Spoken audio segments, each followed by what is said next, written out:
Welcome to Pick Yourself Up show. I am Asagid Habtold, your host. In this show, we invite individuals who have uplifting messages, empowering insights, and encouraging stories. You may be an immigrant, concerned, or even worried about what's going on.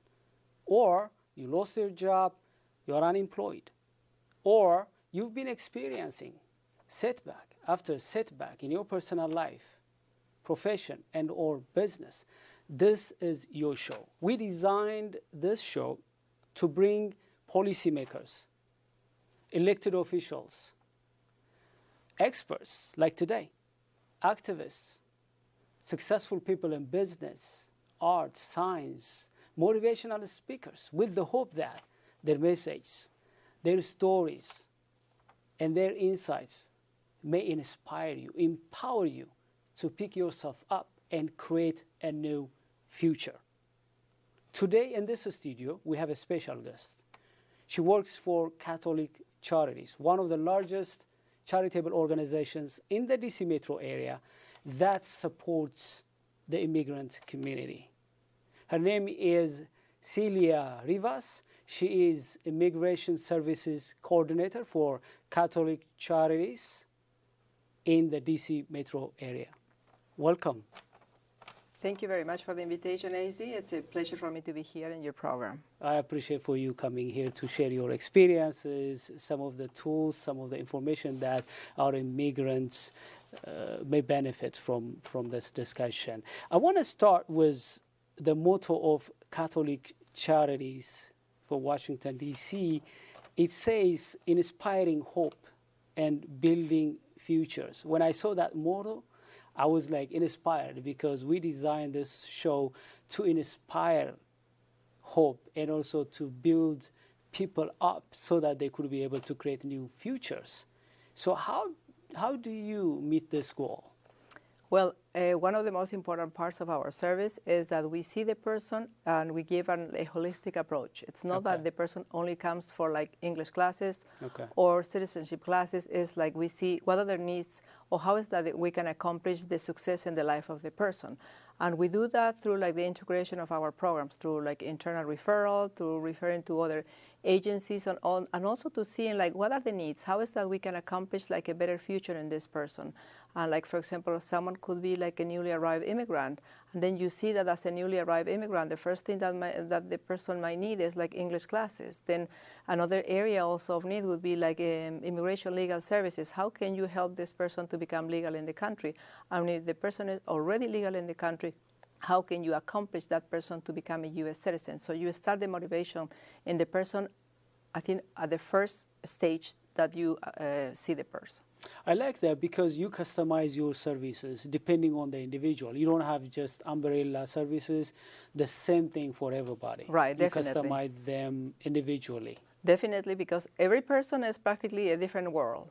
And every person brings the talents, the needs, the challenges, and I think that's what we need to do. We need to address what they bring, and we need to build up on what, like the skills that they already brought to this country. Yeah, I like that. Especially, when you come here, I remember myself, when I first came, what I needed was inspiration. Because I was very successful back home, working for an international research organization.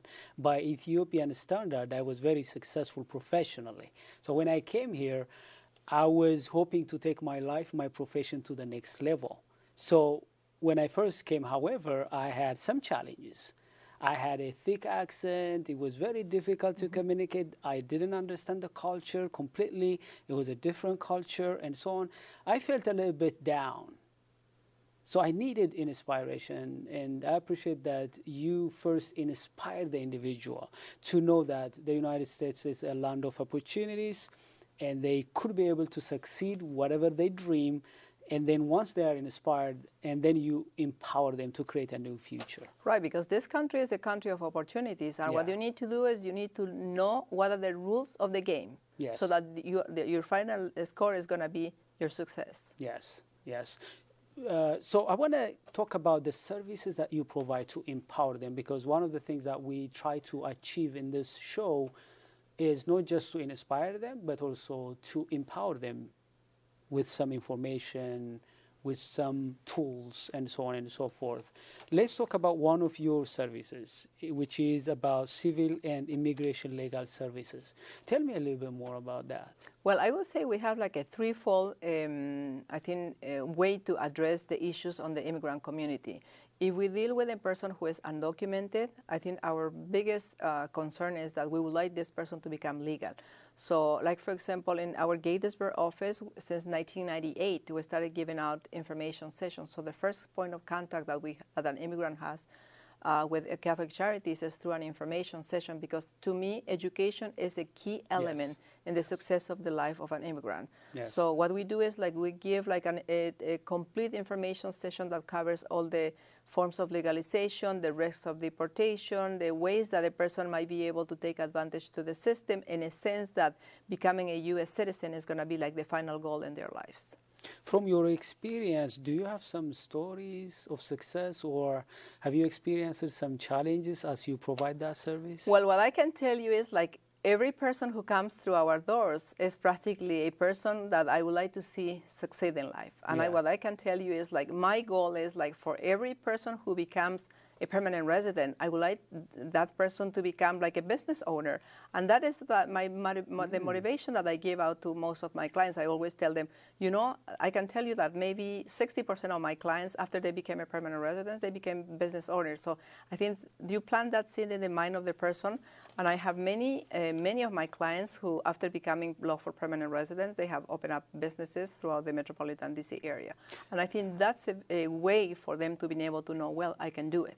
I'm free, I'm already a permanent resident, and I have the skill to do it. Yeah, I confirm that because I have witnessed within my own community, once people have the legal right, to live in the United States, like the green card, right, then they have aspirations to open businesses, to go to school, and so on. They have a lot of rights. So that teaching that you have about civil and immigration services is going to give them the legality, the path towards achieving so many other successes in the U.S. So that's really the background, I would say, the springboard for people to go to the next level in their success in the United States. Yeah, definitely. To me, education is a key element. And I think by inviting people to come to the information session, you know that you are going to be building up the new immigrant's life. Like from the time that the person is undocumented, and inspiring them to become a U.S. citizen. And also through the information session, they are going to learn exactly what they are not supposed to do, so that they are not going to imperil the possibility of becoming U.S. citizens. So you only serve undocumented, or do you also serve no. documented? We send too? like undocumented people, for people who come to just to become permanent residents. Okay. Then immigrants who are permanent residents, many of them come for like to do some family petition cases, or to inquire about possibilities of becoming U.S. citizens. So I think it's like, that's why I was saying like a threefold. You have the undocumented, you have people who are already permanent residents, and then you have the ones who are already U.S. citizens, who also would like to receive some services, like to reunify with their families, or to inquire for other family members too. Before we go to talk about employment, adult education, which you also provide to immigrants, I want to spend a little bit of time about one of your workshops, which is Know Your Rights. Right. Tell me more about that workshop. Well, it's very important for a person who lives in this country to be able to know what are the rights, what are the obligations, and what are privileges, right? So one of the things that it's important to be able to cover in the Know Your Rights presentations is what are their constitutional rights, regardless of the legal status of the person. So in our Know Your Rights presentation, what we do is we just offer them a large array of information, especially regarding constitutional rights, like, for example, the right that they have to be able to have an attorney, the right to remain silent, the right to be able to have for their houses to be protected, and reasonable searches and seizures. So all those areas of constitutional law are covered in our Know Your Rights presentations. So far from your experience, which one do you think is a little bit harder to immigrants? Which rights they don't use, which rights they neglect, or which rights they are tapping more?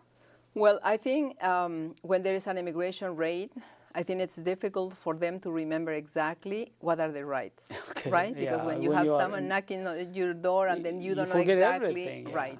But that's why it's like a relation of like information that is going to practically teach them on how to make their rights being respected.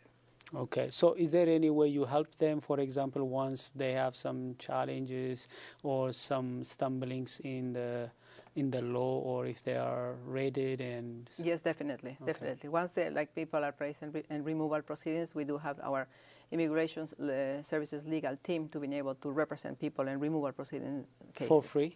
Or they pay a little bit? Yes, yes. We do have it. Because it's a very expensive service if they go somewhere else. Definitely.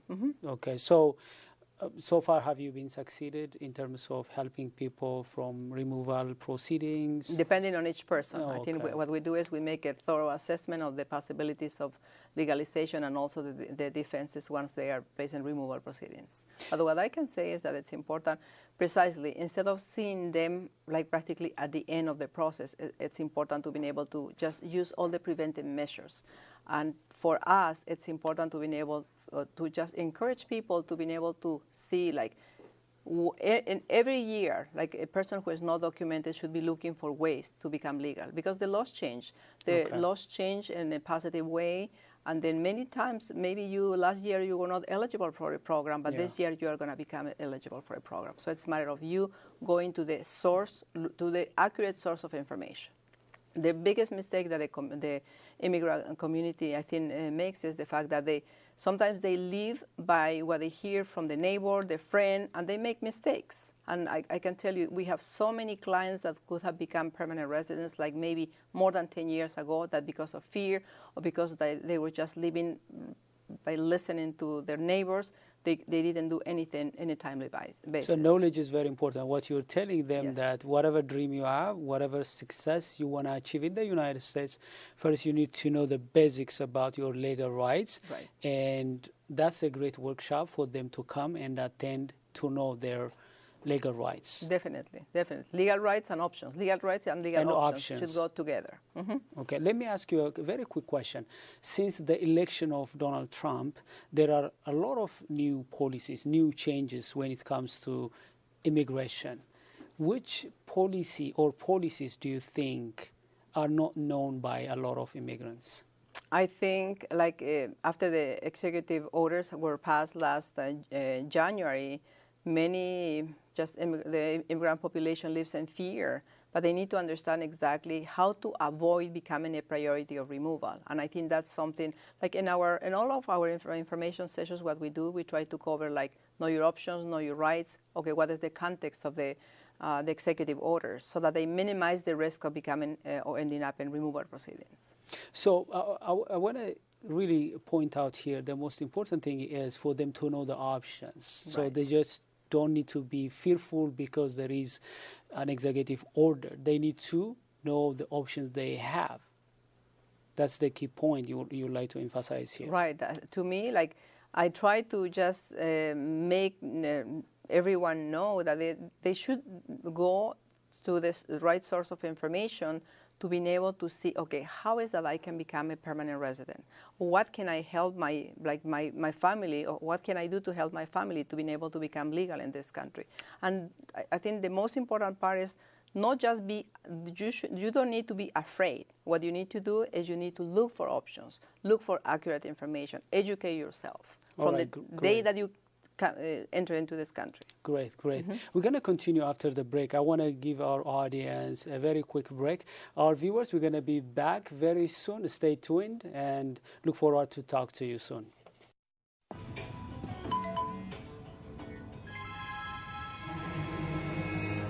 Hey!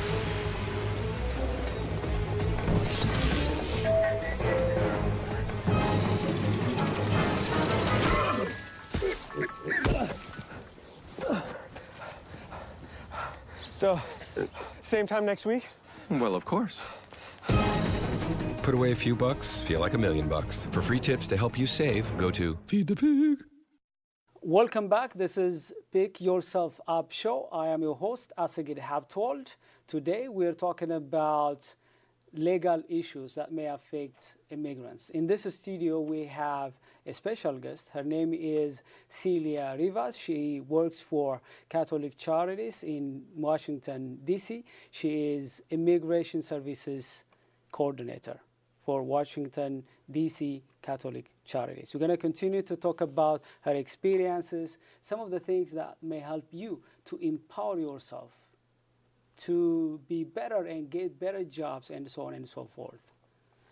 Let's continue our discussion about, we left with some of the new policies that many immigrants may not know since the election of Donald Trump as President of the United States. And you mentioned about the executive order. A lot of people, they know about it, but they are scared. They don't know the options. And you suggested that they need to seek for the right information and know their options.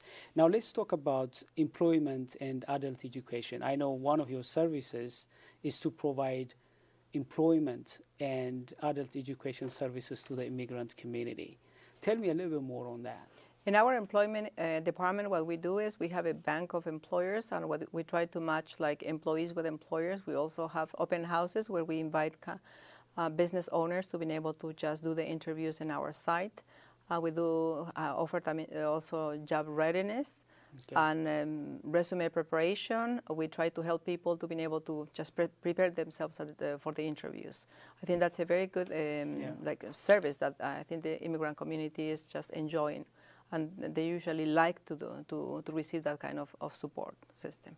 So in your bank, you have private companies or many government companies agencies who would like to recruit? Yes, because they usually they know about our program, and they usually call or they contact or we contact many employers to be able to have like the job bank so that we can match employers and employees. So these are the immigrants who come through your program. Yes. Once they are finished your program, you also help them get hired. Yes.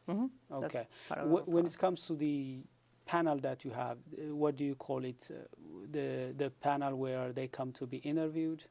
Yes, what we do is we invite business owners and other companies, like for example, we have banks, we have some like construction companies who come to be able to interview people once they are ready to be interviewed. So it's very helpful because rather than by myself going out, sending resumes, if I come to that kind of fairs, job fairs, I could be able to sit in front of a recruiter. I may get a chance. Right, definitely, because what we try to do is to just for employers and employees to have like a personal contact instead of having to just an online application. Is it open to everyone or yeah, only it's to open the people? no, it's open to any person who is looking for employment. So you promote it on your website? Yes, or we promote it on our website. Mechanisms? Yes, we do. Your website.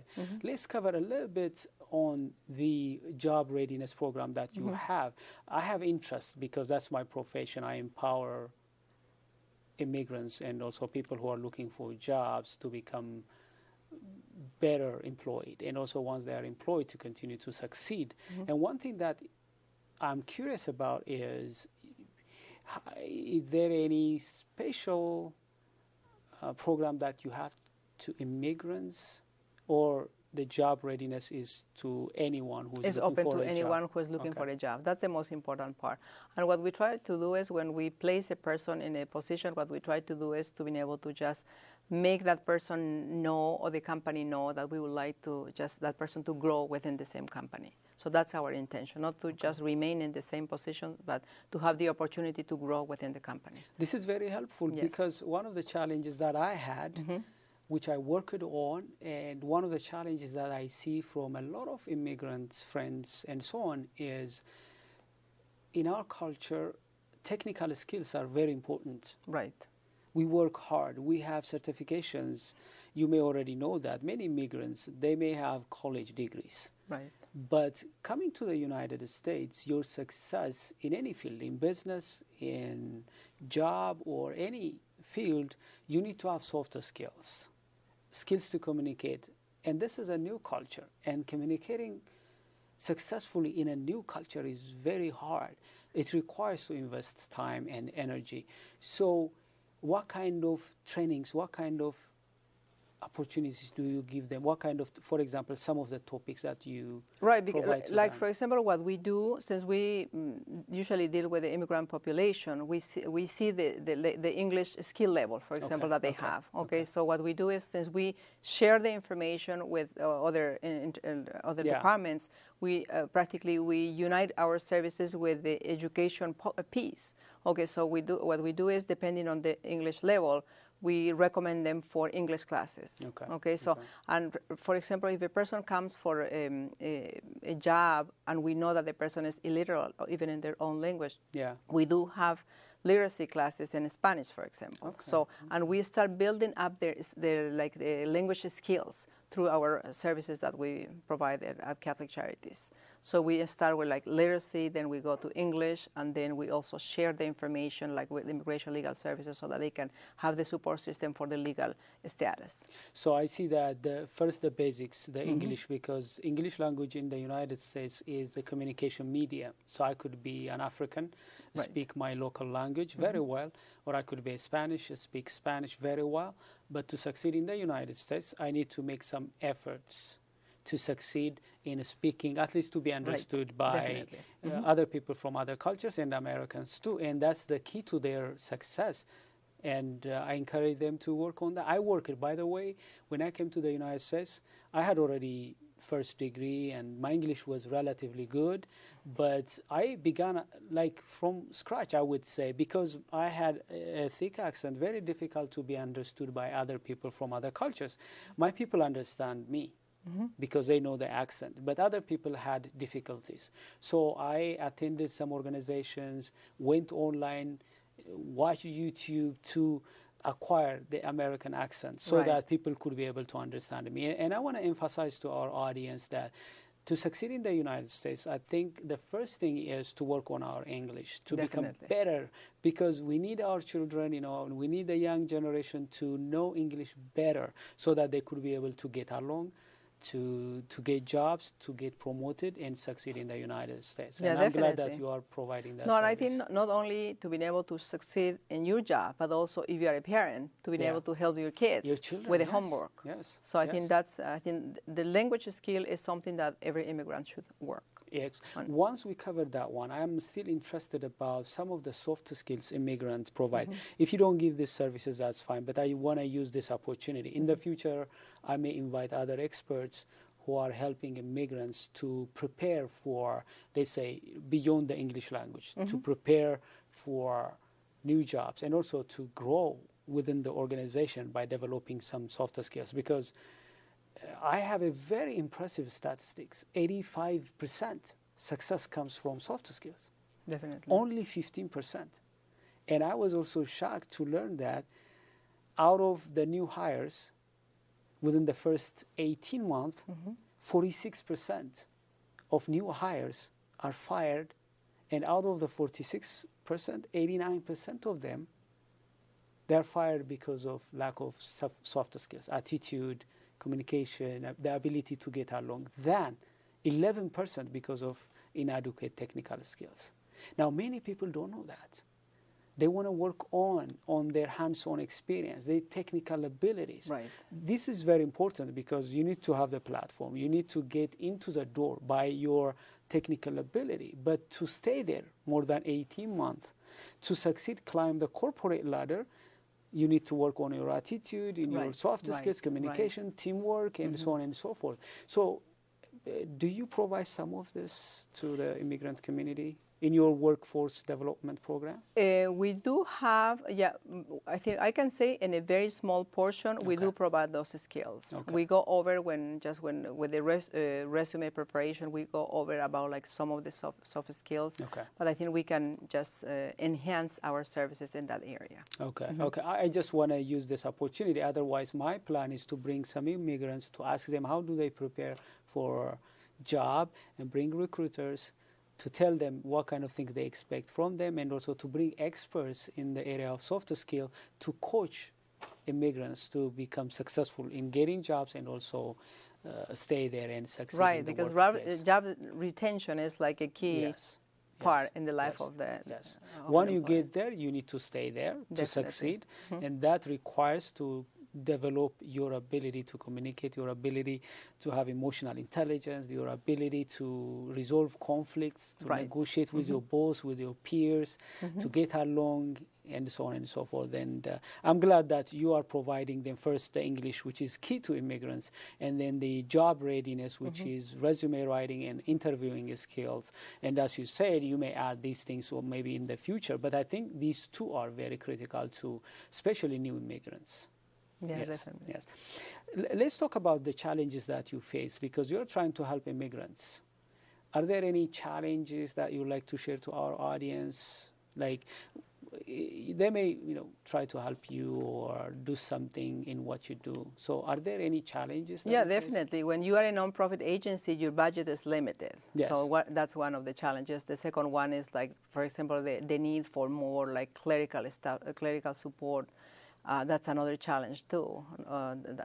And also I think what we see is like the need that is very expensive, I think very extensive, compared with the ability that you could have to serve the people, especially, like, for example, in the immigration area, where you see that there is so much need at this point.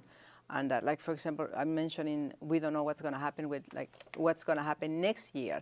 Many of the TPS applicants from Nicaragua, El Salvador, and Honduras are going to be facing tremendous, I think, needs, because the program has already ended. So I think that becomes a challenge for us, because we know that we are going to need more staff to be able to just help the community. So you're looking for supports in terms of financially and also in terms of material and so on, and Definitely. also you're looking for clerks, volunteers, and so on. So if people want to volunteer, because I really want to emphasize this, last week we talked about, yes, we may have encouraging policies in the Montgomery County. It's a progressive, pro-immigrants county.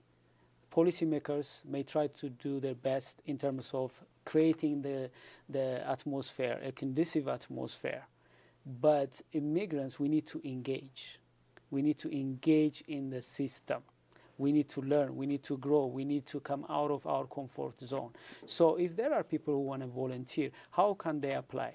Our webpage we have a department of, like, to be able to recruit volunteers. So you can Google Catholic Charities and then go into our webpage, and then you are going to see that there is especially volunteer opportunities. And I think, as you were mentioning, we need to think, not as immigrants, we don't need to think like just as an individual. You need to think as a community. As a community, you're right. Right. So, okay, how can you do with the skills that you have, with the talents that you have received, how can you just empower other members of your community? And I think especially now with the nonprofit agencies, I think that you see that we are challenged, because we see the need of so many members of our community, but then we need to think, okay, how can I contribute to the community? How can I give back to my community for everything that I have received? All right. With the little time we have, do you have any inspirational, any tip that may help our audience? Quick one. Well, I can say that, think big. That's what I can tell the immigrant community. I like that. It's like you have talents. Everyone has like something special. So I think you need to start growing as a person, and then you need to think that if the future is you, and then you can become successful if you learn about the opportunities that this country offers to you.